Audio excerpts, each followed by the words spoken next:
मोनिका और प्रिया एक ऑफिस में काम करती थी, बहुत बहुत अच्छी दोस्त थी। एक दिन वो न्यू ईयर पार्टी बनाने के लिए अपने पार्टी में गई थी, तो वहाँ पर प्रिया होती है वो मोनिका का कुछ सीक्रेट खोल देती है, जिससे मोनिका उससे गुस्सा हो जाती है और दोनों अपने घर वापस जा रहे होते हैं कार में बैठ के।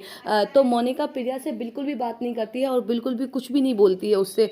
तभी प्रिया उसे समझाती है कि मोनिका यार, मैंने गलती से बोल दी, मैंने तो सिर्फ मजाक में बोला था, लेकिन तू इतना बुरा मत मान।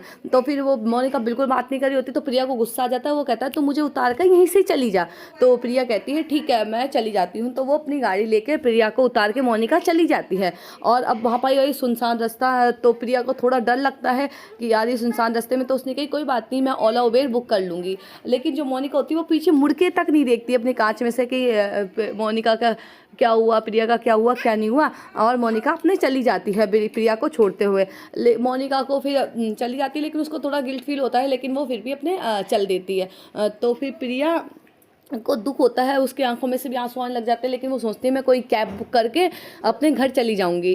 तो वो कैब बुक करती है, लेकिन वहाँ पर कोई भी कैब अवेलेबल नहीं होती है। तो प्रिया अपने फिर पैदल पैदल चलने लगती है कि मैं मेन रोड तक जाती हूँ, वहाँ से कोई ऑटो कर लूँगी। लेकिन वहाँ पर एक अजीब सी स्मेल आ रही होती है, तो वो लेकिन वो बिल्कुल भी चलती रहती है कि यार अब कोई बात नहीं, जंगल का एरिया है, शायद आती होगी ऐसी स्मेल, बहुत गंदी, मतलब जो सहन ना हो ऐसी स्मेल थी।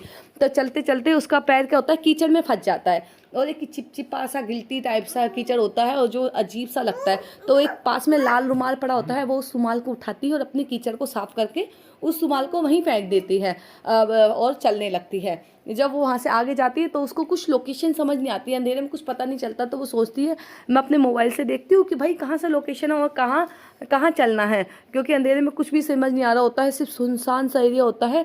और कहीं आवाज़ आ रही होती है बिल्कुल भेड़िए की, कहीं कुत्ते के चिल्लाने की, और उसे ऐसा भी लगता है जैसे कोई उसके पीछे बिल्कुल चल रहा होता है। तो वो क्या करती है, अपने पर्स में से मोबाइल निकालने के लिए देखती है, लेकिन उसको क्या दिखता है, वो एक लाल रुमाल जो उसने वहाँ पर फेंक दिया था वो उसके पर्स में है। अब भैया प्रिया की तो ये देख के सिट्टी पिट्टी गुम कि ये रुमाल कहाँ कैसे आया, ये रुमाल तो मैंने अपने वहाँ पर एरिया में फेंक दिया था जहाँ से मैंने उठाया था। तो उसको ये ज़्यादा कुछ अच्छा नहीं लगता कि यार ये रुमाल कहाँ से आया है, कहाँ से नहीं आया। वो उसको देखने लगती है और फिर उसको क्या करती है कि उस रुमाल को वहीं पर फेंक देती है कि यार ये कैसा है क्या नहीं है। उसको एक अजीब सा डर भी होता है कि अब क्या करूँ। तो फिर वो जल्दी जल्दी अपने पैर बढ़ाते हुए वहाँ से निकलने लगती है और चलती है, लेकिन उसको ऐसा लगता है कि कोई साया उसका पीछा कर रहा है। तो जैसे वो पीछे मुड़ के देखती है तो उसे कुछ भी नहीं दिखता, और फिर वो चलने लगती है। फिर उसको एक अजीब सी आवाज़ आने लगती है, प्रिया पीछे पलट के देखती है, कुछ भी नहीं होता है। अब फिर प्रिया धीरे धीरे कदमों से चलती रहती है। तभी उसे एक ऐसा लगता है जैसे किसी ने उसे आवाज़ दी प्रिया, और वहाँ पर एक जैसे अपने कोई साया सा हो पीछे, लेकिन वो अपने रुमाल को हाथ में लेके कस के वो चलती रहती है और बिल्कुल भी पीछे की आवाज़ की तरफ बिल्कुल ध्यान नहीं देती है कि कौन है कौन नहीं है। और वो भागती है तेज़ी से, तेज़ी से भागने लगती है। तो उसे लगता है कि उसके जो पीछे साया है उसको एक आदमी देख रहा है पेड़ के पीछे से। वो उस पर ध्यान नहीं देती है और फिर वो एकदम भागने लगती है भागते भागते। और उसको जितनी तेज़ वो भागती है ऐसा लगता है कि वो साया भी उसके पीछे उतना ही तेज़ भाग रहा है। अब ये सब देख के प्रिया को रोना आ जाता है कि यार ये क्या हो रहा है मेरे साथ, और मेरी इतनी अच्छी दोस्त मोनिका मुझे छोड़कर क्यों चली गई, उसको मुझ पर विश्वास नहीं था, ये है वो है। और बहुत रोने लगती है और वो चलती रहती है।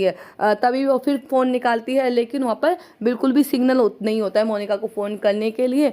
वो कहती है सिग्नल भी नहीं है। तो वो फिर पैदल चलने लगती है कि यार ऐसे चलती हूँ, ऐसे मतलब रुकूंगी तो फिर कुछ घटना हो जाए। फिर उसका फिर वही पैर कीचड़ पे गिरता है, कीचड़ पे गिरता है जो चिपचिपा लगता है उसको। अब वो बिल्कुल भी ध्यान नहीं देती और डर जाती है। एक आदमी जब भी उसके सामने बिल्कुल आ जाता है, जैसे लगता है गंदा सा चेहरा होता है, और उसके हाथ में भी वही लाल कलर का रुमाल होता है, और उसकी आंखों से और मुंह से एकदम से खून बहने लगता है प्रिया के देखते देखते।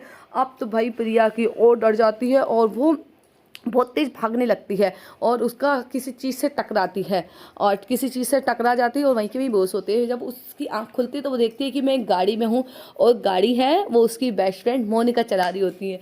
ये देख के प्रिया की खुशी का कोई भी ठिकाना नहीं था। वो मोनिका से कहती है कि तुम यहाँ पर कैसे। तो उसने बताया कि तुम्हारे जाने के बाद मुझे तुम्हारी चिंता होने लगी, तो मैं वापस आई, तुम्हें फ़ोन करा तो तुम्हारा सिग्नल नहीं मिला था, इसलिए मैं वापस आई। तो तुम एकदम से घबराई हुई भाग रही थी और तुम मेरी गाड़ी से टकरा कर वहीं बेहोश हो गई।